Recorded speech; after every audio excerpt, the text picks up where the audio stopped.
E aí, pessoal? Vamos para mais um capítulo de Palavras de Radiância.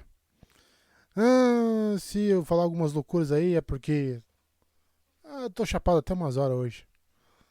Tomei um pé na bunda e churrasco na obra e o vizinho nosso ali mais abastado chegou lá com um monte de cachaça docinha. Tomamos o licor Anicete, que mais licor de doce de leite. Então, tô completamente chapado e ah, vamos em frente. 14. Postura do ferro. Dócil forma copulatória para o partilhamento amoroso. Quando dada a vida, traz-nos alegria. Para achar essa forma, é preciso ser carinhoso. Deve-se usar da verdadeira empatia. Puta que pariu, hein? Que começo! Da canção de listagem dos ouvintes, quinta estrofe. Faz um tempo, disse Adolim, ajoelhando-se e segurando sua espada fractal diante de si, a ponta afundada a alguns centímetros do chão de pedra. Estava sozinho. Só ele e a espada em uma das novas salas de preparação, construídas juntos da arena de duelo.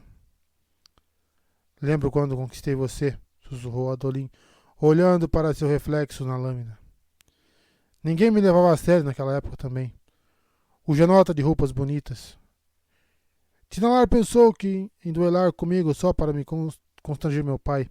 Em vez disso, fiquei com sua espada. Se ele houvesse perdido, teria entregado a Tinalar sua armadura, que herdara do lado materno da família. Adolin nunca nomeara sua espada fractal. Alguns faziam isso, mas ele nunca considerara apropriado, não porque achasse que a espada não merecia um nome, mas porque pensava que não sabia o nome certo. Aquela arma pertencera a um dos Cavaleiros Radiantes muito tempo atrás. Aquele homem dera um nome à arma, sem sombra de dúvida. Chamá-la de outra coisa parecia presunção. Adolin já pensava assim mesmo antes de começar a ver os Radiantes de forma positiva, como seu pai. A espada continuaria a existir depois da morte de Adolin. Ele não era seu proprietário, só em pegar emprestado por algum tempo. A superfície era lisa de modo austero, longa, sinuosa como uma enguia, com uma crista na parte posterior, como um afloramento de cristais. Moldada como uma versão maior de uma espada longa padrão, ela tinha alguma semelhança com as enormes espadas largas de duas mãos que já vira nas mãos de Papaguampas. Um duelo de verdade, sussurrou Adolin para a espada, com uma aposta real. Finalmente. Chega de ser cauteloso, chega de me conter. A espada fractal não respondeu, mas Adolin imaginou que ela o escutava. Não era possível usar uma arma assim, uma arma que parecia uma extensão da própria alma, e não ter às vezes a impressão de que ela estava viva. Eu falo de modo tão confiante com todo mundo porque sei que eles contam comigo. Mas se eu perder hoje, acabou. Depois nenhum duelo e um nó terrível no grande plano do meu pai. Ele ouvia as pessoas lá fora, pés batendo, vozes tagarelando, pedras arranhando. Tinham vindo para ver Adolin vencer ou ser humilhado. Essa pode ser nossa última luta juntos, disse Adolin em voz baixa. Agradeço o que fez por mim. Sei que faria o mesmo por qualquer um que a brandisse, mas ainda assim agradeço. Eu quero que saiba que acredito no meu pai. Acredito que ele está certo, que as coisas que ele vê são reais, que o mundo precisa de uma Letkar unida.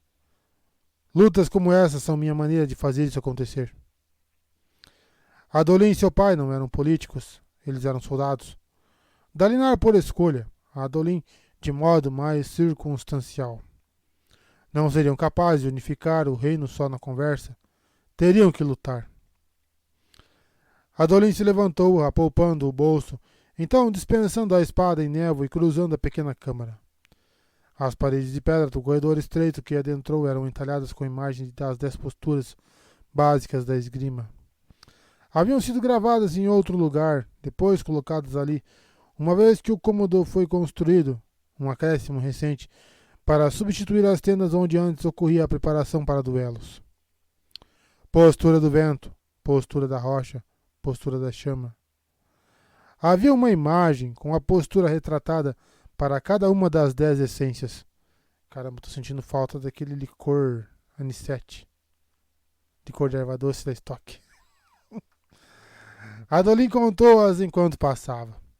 O pequeno túnel havia sido cortado na pedra da própria arena e terminava em uma diminuta sala escavada na rocha. O sol forte da área de duelo cintilava na moldura das portas entre ele e seu oponente. Com uma adequada sala de preparação na qual meditar e depois aquela sala de concentração onde vestir a armadura ou se abrigar entre as lutas, a arena de duelo dos acampamentos de guerra estava se transformando em uma instalação tão boa quanto as de Aletikar. Uma mudança bem-vinda.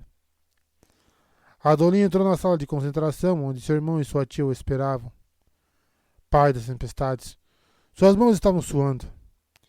Ele não se sentia tão nervoso nem ao cavalgar para a batalha, quando sua vida estava realmente em risco. Tia Navani havia concluído um glifo amuleto.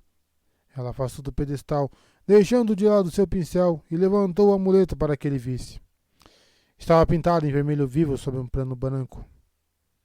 Vitória? Arriscou Adolin. Navani o baixou, arqueando uma sobrancelha. O que foi? Perguntou Adolin, enquanto seus armeiros entraram, trazendo as peças da sua armadura fractal. Playboyzinho do caralho. Aqui diz segurança e glória, respondeu Navani. Não faria mal que você aprendesse alguns glifos, Adolin. Ele deu de ombros. Nunca pareceu importante. Sim, bom, disse Navani, dobrando reverentemente a oração e colocando-a no braseiro para queimar. Com sorte, logo você terá uma esposa para fazer isso por você. Tanto a leitura de glifos quanto a sua confecção. A Adolin curvou a cabeça, como era apropriado, enquanto a oração queimava. Em nome de Pai Eliá, não era hora de defender o Todo-Poderoso. Quando acabou, contudo, ele olhou para Navani. E quais são as notícias do navio?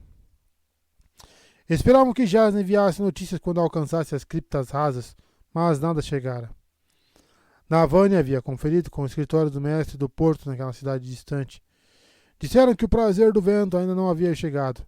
Estava uma semana atrasado. Navani assinou para dispensar o assunto.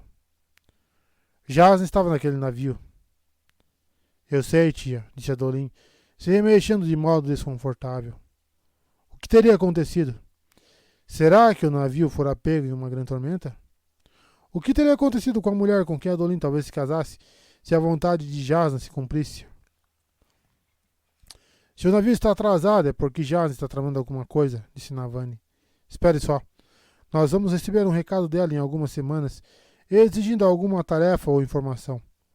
Vou ter que arrancar dela o motivo do seu desaparecimento. Que Batá bote algum juízo na cabeça daquela garota para acompanhar a sua inteligência. Adolin não insistiu. Navani conhecia Jasna melhor do que qualquer um, mas ele certamente estava preocupado com Jasna e sentia uma inquietação súbita por talvez não chegar a conhecer a garota, Shallan, quando esperado. Óbvio, um noivado casual provavelmente não daria certo, mas parte dele queria que desse. Deixar outra pessoa escolher por ele era extremamente atrativo, considerando quão alto o Danlan o xingara quando Adolin terminou o relacionamento. Danlan ainda era uma das escrivas do seu pai, então ele a via ocasionalmente. Mais olhares hostis. Mas, raios, não foi culpa dele. As coisas que ela dizia para as amigas... normal.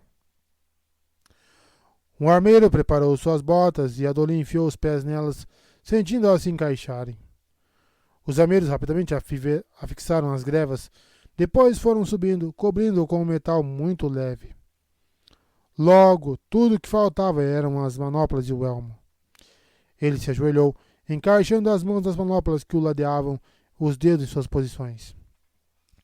A armadura fractal tinha uma estranha maneira de se contrair por conta própria, como uma anguia celeste se enrolando ao redor de um rato, e se apertou até chegar à estreiteza confortável ao redor dos seus pulsos. Ele se virou e estendeu a mão para pegar seu elmo com o último armeiro. Era Renarin. Você comeu galinha? Perguntou Renarin enquanto Adolin pegava o elmo. No desejum. E falou com a espada? Conversamos bastante. A corrente da nossa mãe está no seu bolso? Conferi 3 vezes. Navani cruzou os braços. Vocês ainda acreditam nessas superstições tolas? Os 2 irmãos fitaram-na sérios. Não são superstições, disse Adolin, ao mesmo tempo em que Renarin falou. É só para dar sorte, tia. Ela revirou os olhos. Eu não participo de um duelo formal há muito tempo, continuou Adolin, pegando o elmo com o visor aberto. Não quero que nada dê errado. Tolice, repetiu Navani. Confie no Todo-Poderoso e nos Arautos, não no fato de você ter feito a refeição certa antes de duelar. Raios. Desse jeito, daqui a pouco está acreditando nas paixões. Adolin e Renarin se entreolharam. Suas pequenas tradições provavelmente não o ajudavam a vencer, mas bem, por que arriscar? Todo duelista tinha suas manias. As deles ainda não haviam falhado. Nossos guardas não estão felizes, disse Renarin em voz baixa. Não param de falar como vai ser difícil proteger você como outra pessoa brandindo uma espada fractal na sua direção. Adolin fechou seu visor. Ele virou névoa nas laterais, se encaixando, tornando-se translúcido e fornecendo uma visão completa do aposento. Adolin sorriu, sabendo muito bem que Renarin não podia ver sua expressão. Estou desolado por negar a eles a chance de serem minhas babás. Por que você gosta de atormentá-los? Não gosto de ter gente me vigiando. Você já teve outro guarda-costas. No campo de batalha, respondeu Adolin. Era diferente ser seguido por toda parte. Tem mais coisa. Não minta para mim, irmão. Eu o conheço bem. Adolin estudou o irmão, cujos olhos estavam muito sérios por trás dos óculos. O garoto era solene demais o tempo todo. Eu não gosto do capitão deles, admitiu Adolin. Por quê? Ele salvou a vida do nosso pai. Ele me incomoda, só isso. Adolin deu de ombros. Tem algo errado nele, Renarin. Isso me deixa desconfiado. Acho que você não gostou que ele lhe deu ordens no campo de batalha. Nem me lembro mais disso, respondeu Adolin, despreocupado, andando para a porta. Bem, tudo certo então. Está na hora. Irmão? Sim. Tente não perder. Adolin abriu as portas e pisou na areia. Já estiveram naquela arena, usando o argumento de que ainda que os códigos de guerra letianos proibissem duelos entre oficiais, ele precisava manter sua habilidade. Para aplacar seu pai, Adolin evitara duelos importantes, duelos por campeonatos ou por fractais. Não ousara arriscar sua espada e armadura. Agora, tudo era diferente. Pô, aquele gin de maçã estava top, hein? O ar ainda estava gelado pelo inverno, mas o sol brilhava forte acima de sua cabeça. Sua respiração ecoava contra o metal do elmo e seus pés esmagavam a areia. Ele conferiu se seu pai estava assistindo. Estava, assim como o rei. Sadeas não viera. Melhor assim. Isso poderia distrair. Adolin, com memórias das últimas ocasiões em que Sadeas e Dalinar haviam sido amistosos, sentados juntos naquela arquibancada de pedra, assistindo a Adolin a duelar. Será que Sadeas estivera planejando a traição mesmo então, enquanto ria com seu pai e conversava como um velho amigo? Certeza que sim. Concentre-se. Seu inimigo do momento não era Sadeas, embora algum dia, em breve, teria aquele homem na arena. Essa era a meta de tudo o que estava fazendo ali. Por ora, teria que se conformar com Salinor, um dos fractários de Tanadal. O homem só tinha a espada, mas pudera pegar emprestado um conjunto de armadura do rei para um duelo com um fractário completo. Salinor estava do outro lado da arena, trajando a armadura cinza ardosa, sem ornamentos, e esperando que a grã-juíza, a luminobre Istou, sinalizasse o início do duelo. Não é aquela tranqueira da Ponte 4? A luta era, de certo modo, um insulto a Adolin. Para que Salinor concordasse com o duelo, Adolin fora forçado a apostar tanto sua armadura quanto sua espada contra apenas a espada do oponente. Como se Adolin fosse indigno e precisasse oferecer mais despojos para justificar o esforço de Salinor. Como esperado, A arena estava apinhada de olhos claros. Mesmo que especulassem sobre Adolin estar fora de forma, duelos por espada eram muito, muito raros. Aquele seria o primeiro em mais de um ano. Invocar espadas, ordenou Whisttle. Adolin estendeu a mão para o lado. A espada surgiu depois de 10 batimentos cardíacos, um momento antes da lâmina do seu oponente. O coração de Adolin estava batendo mais rápido do que o de Salinor. Talvez isso significasse que seu oponente não estava com medo e o subestimava. Adolin assumiu a postura do vento, cotovelos dobrados, voltados para o lado, a ponta da espada apontando para cima e para trás. Seu oponente assumiu a postura da chama, a espada em uma das mãos, a outra tocando a lâmina, os pés em uma posição quadrada. As posturas eram mais uma filosofia do que um conjunto predeterminado de movimentos. Postura do vento, fluida, ampla, majestosa. Postura da chama, rápida e flexível, melhor para espadas fractais mais curtas.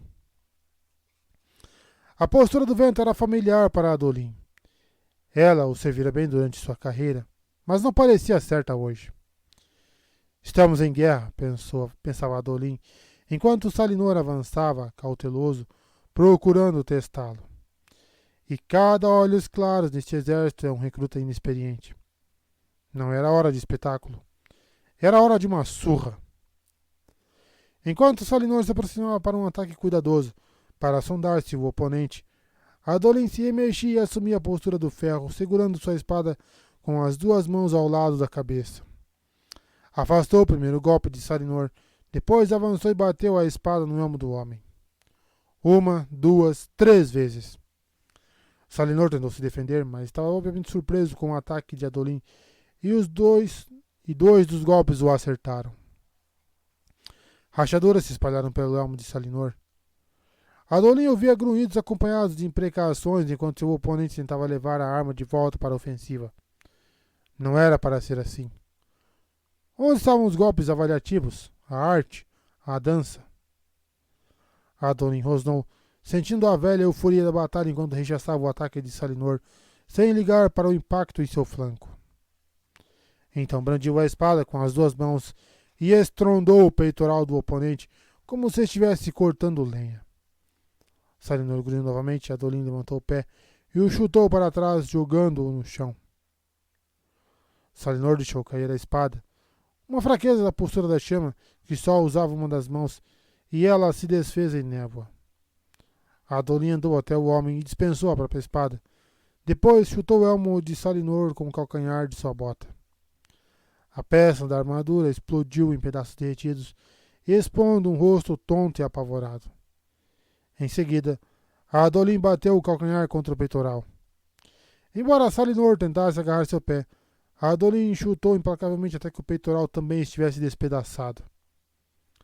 Pare, pare! Adolin se deteve, baixando o pé ao lado da cabeça de Salinor, olhando para a grã-juíza. A mulher estava de em pé em seu camarote, de rosto vermelho e voz furiosa. Adolin Collin, isto é um duelo, não uma competição de pugilismo. Eu quebrei alguma regra? Gritou ele de volta. Silêncio. Ele notou, pela pressão em seus ouvidos, que a multidão inteira se calara. Podia ouvir a respiração deles. Eu quebrei alguma regra? Questionou Adolin novamente. Não é assim que um duelo... Então eu venci, disse Adolin. A mulher arfou. É um duelo de 3 peças de armadura quebradas. Você só quebrou 2. Adolin olhou para o atordoado Salinor. Então estendeu a mão para baixo, arrancou a ombreira do homem e esmagou entre os punhos. Pronto. Silêncio perplexo. Adolin se ajoelhou ao lado do oponente. Sua espada. Salinor tentou se levantar, mas isso era muito mais difícil de fazer sem o peitoral. A armadura não funcionava direito, e ele precisaria rolar para o lado e se esforçar para ficar de pé. Possível, mas obviamente ele não tinha a devida experiência com a armadura para executar a manobra. Adolin jogou de volta na areia pelo ombro. Você perdeu, rosnou Adolin.